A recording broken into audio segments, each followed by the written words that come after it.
Peter, you've just been watching the AKT production in the IOSH Networks Theatre, and you've got a very personal connection with the example they were using. Can you explain a bit about that, please? I work for Jacobs Engineering. We lost 11 people in the incident out of the 15 that died. Lots and lots of preconditions. The trailers were less than 150 feet away when BP's own standard said they had to be at least 350 feet away. There had been 8 previous incidents on this very same piece of plant with near misses in a 9-year period, so a lot of problems with a company not actually thinking about process safety and spending much too much time worrying about driving down the statistics.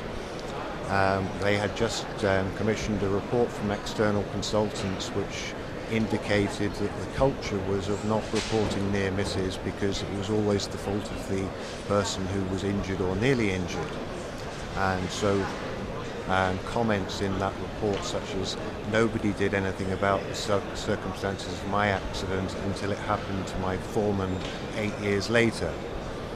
And interestingly, there have been 3 previous incidents at BP Grangemouth, and the person from the health and safety executive who investigated those and reported was seconded into the chemical safety board after Texas City, and indicates that basically he could almost have Tipexed out Grangemouth off the HSE report written in Texas City with the same basic root causes manifesting themselves on both sites.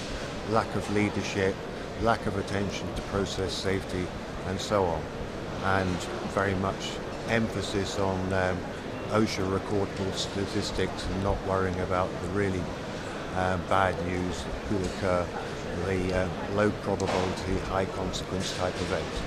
So what did you think of the production that you've just seen? I thought it was excellent, and it brought out lots and lots of the issues of culture at all levels of the organisation. How different do you think it is with seeing a theatre production based on a real incident that happened as opposed to reading a report or reading witness testimony? What kind of difference do you think there is in that? The reports tend to be very formalised and very, very long as well, of course.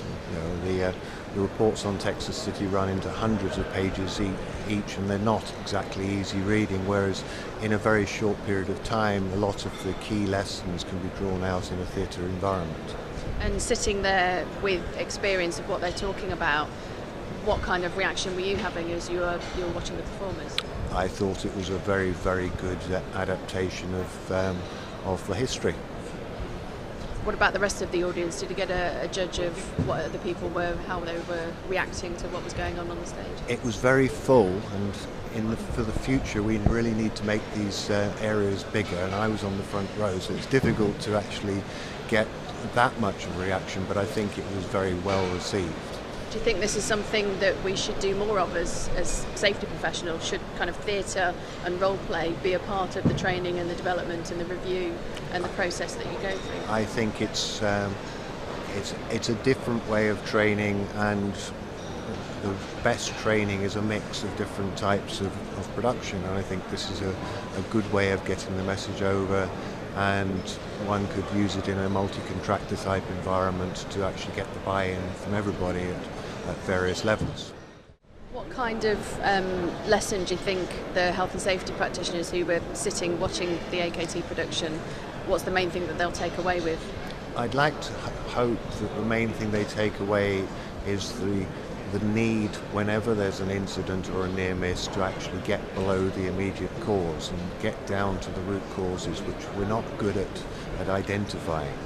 You know, we asked the first question, was the injured party wearing all the necessary PPE? Well, that's not really the first question you should be asking.